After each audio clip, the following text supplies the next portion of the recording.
Bonjour Anas, Bonjour, merci en tout cas d'être venu. ça avec grand plaisir. Donc ouais, tu as un parcours, je trouve, assez atypique. Tu as fait plein de choses au cours de ta vie, c'est pas encore fini. Donc tu es quoi, conférencière Alors je suis Lama, d'où la Lama. tenue aujourd'hui, conférencière effectivement. J'écris un livre, donc auteur, et puis maman, et productrice dans les médias, à la télé. Donc on va en revenir petit à petit parce que tu as un parcours quand même assez riche. Pour toi, c'est d'où est venue l'idée de te lancer dans le côté méditation? Alors, me lancer, je sais pas, en fait je suis née dans un monastère bouddhiste tibétain. Alors je sais pas si j'ai du mérite ou pas, mais en fait après c'est vrai que j'ai grandi dans un monastère pendant 20 ans et j'ai pu faire une retraite de méditation à l'âge de 15 ans et demi. 3 ans, 3 mois et 3 jours, tel que c'était enseigné à l'époque au Tibet, donc une retraite traditionnelle qui mène au titre de lama. Tu as fait quoi, 30 000 heures de méditation, c'est ça? Exactement, donc pendant la retraite c'est 16 000 heures, Ah ouais. et au cours de ma vie, on va dire à ce jour, un peu plus de 30 000 heures. Méditation, alors quel type de méditation? Parce qu'on dit qu'il y a pas mal de types de méditation. Alors oui, c'est vrai que dans le bouddhisme tibétain, on parle de 84 000 sortes d'enseignements ou de méditation. Donc en retraite, on en pratique à peu près 200. Et puis l'idée, c'est de continuer, depuis la sortie, depuis mes 19 ans, de continuer à méditer tous les jours, au minimum 1 heure par jour. Du coup, c'est ce que ça provoque, mais qu'est-ce que tu as appris du coup? Je pense que l'entraînement, il peut se faire sur toute une vie. Et on apprend forcément de cet entraînement de l'esprit. Voilà, une vie, ça suffira pas pour continuer. Oui, bien sûr. Ouais. Et qu'est-ce qu'on apprend? On apprend énormément de choses. Je dirais énormément de choses sur soi. Un travail sur les émotions, sur les ressentis, développer de belles valeurs, telles que la générosité, l'amour, la bienveillance, la compassion, l'empathie, la patience, la légèreté, l'ouverture d'esprit. Et enfin, on pourrait parler de milliers de valeurs. Donc voilà, l'idée, c'est de développer le maximum de belles valeurs pour être un être meilleur un petit peu plus chaque jour. Il y a aussi un autre aspect intéressant, c'est la télé, quoi.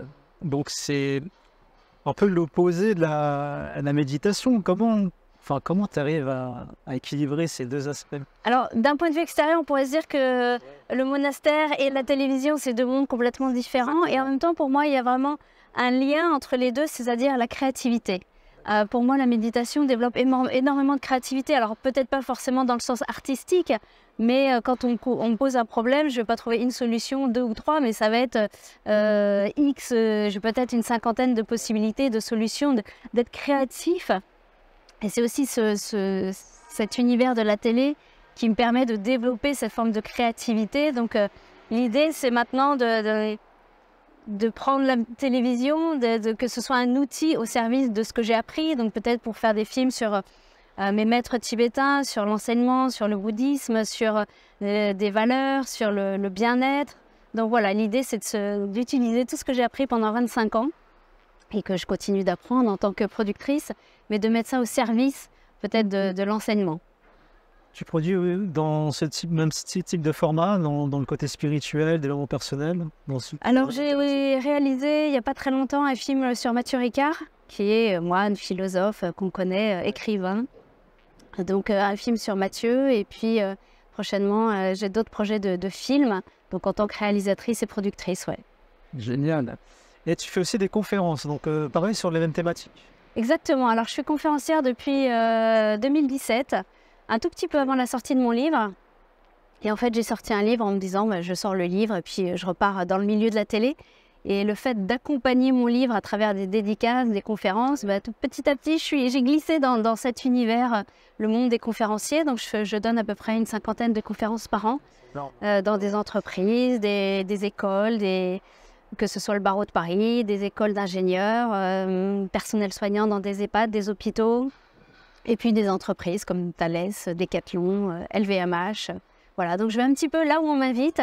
Et l'idée, c'est de transmettre ou de partager ce que j'ai appris, on va dire, de plus précieux, mais d'une manière moderne, occidentale, tu vois, avec une approche complètement ludique. Et que l'idée, c'est que je m'adapte à tout public.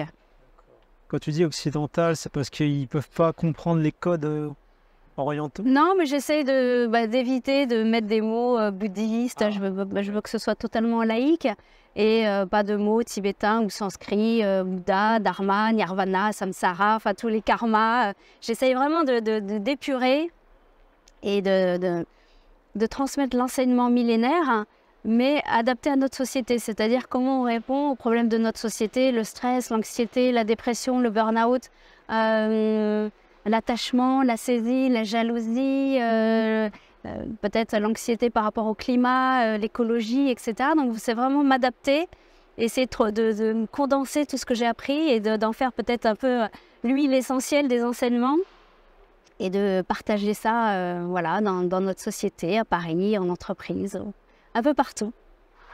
Justement, est-ce que tu aurais un message pour les jeunes qui veulent apprendre justement à méditer? Que faire?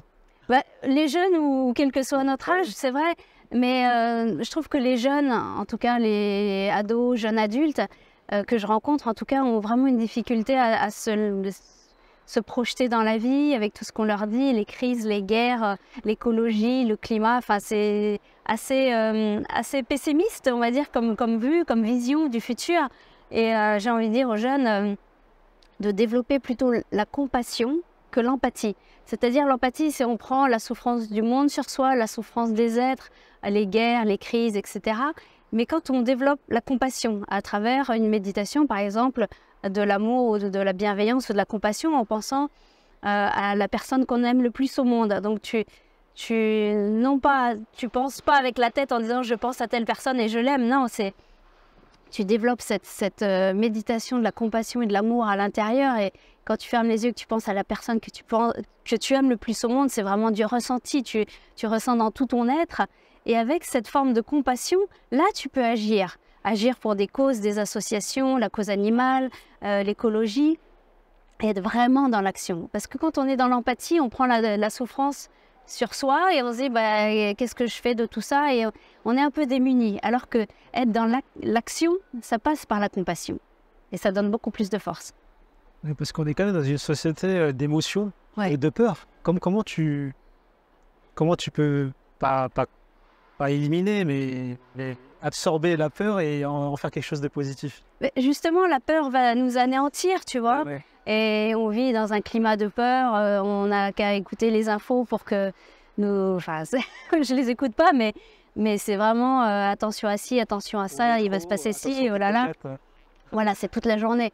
Donc si on ne se protège pas avec le filtre de la compassion et de se dire, ok, je développe l'amour, tout l'amour inconditionnel que j'ai en moi, et il faut que ça rayonne autour de moi, quelque part on se protège de cette peur, de ce climat anxiogène. Ouais. Et on se sent, on se sent plus fort et on se sent bien, quoi qu'il arrive et où qu'on soit. Et l'idée, quand on médite, c'est de développer cette forme d'adaptabilité, de s'adapter en toutes circonstances, quelles que soient les circonstances extérieures, quelles que soient les nouvelles extérieures. C'est de dire, ok, je vais rebondir, je vais me relever et j'y vais, quoi. C'est long. Question un peu philosophique, à travers tes rencontres, qu'est-ce que tu as appris sur l'être humain? À travers mes rencontres, alors je dirais, tout dépend des rencontres. Ouais. Dans le monde des médias, j'ai fait des rencontres qui ne sont pas forcément hyper inspirantes. Par contre, dans le côté philosophique, spirituel, j'ai rencontré des maîtres tibétains incroyables qui avaient médité pendant plus de 25 ans dans les grottes de l'Himalaya. Donc, quand tu rencontres ces êtres, et parlant tibétain moi-même, du coup, tu parles avec ces sages ou ces êtres incroyables qui ont médité pendant 25 ans et qui ont un regard sur la vie incroyable, sur l'être humain, sur les valeurs humaines. Et même sans beaucoup parler, ces personnes te transmettent une force, un enthousiasme, un côté hyper positif sur la vie. La grotte, c'est le côté obscurité, c'est ça? Oui, c'est se retirer du monde, et en général, ils montent dans une grotte voilà, pour ne pas être dérangés par les villageois et être distraits. Donc, en fait, ils se retirent en retraite de méditation. Ça, c'est puissant, j'imagine. Oui, quand tu rencontres ces êtres-là, voilà, juste d'être assis en face d'eux, je pense qu'ils ont tout dit sans rien dire, en fait. Et toi, c'était qui les personnes, tes maîtres, ou les personnes qui t'ont, toi, inspiré?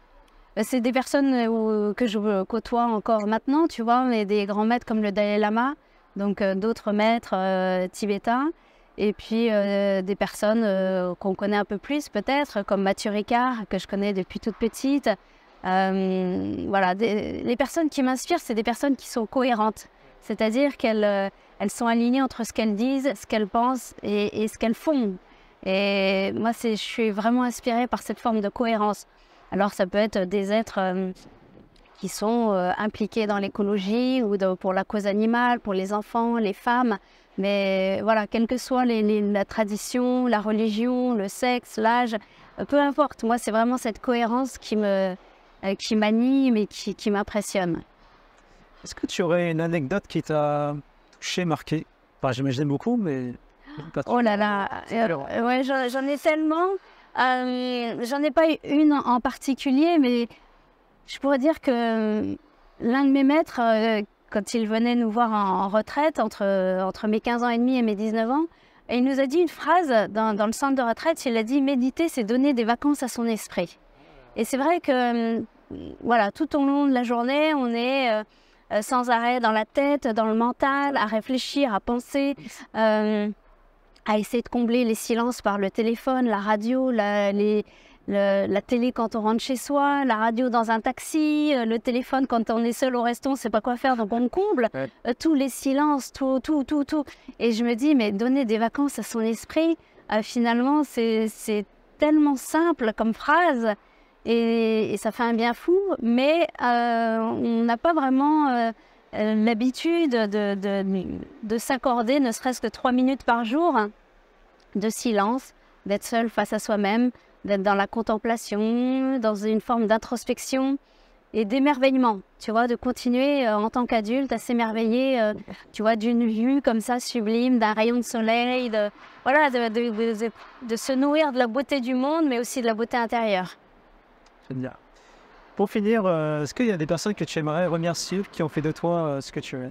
Forcément, j'aimerais remercier ces maîtres tibétains pour le côté, la spiritualité qu'ils m'ont apporté et ce qui m'apporte encore au quotidien.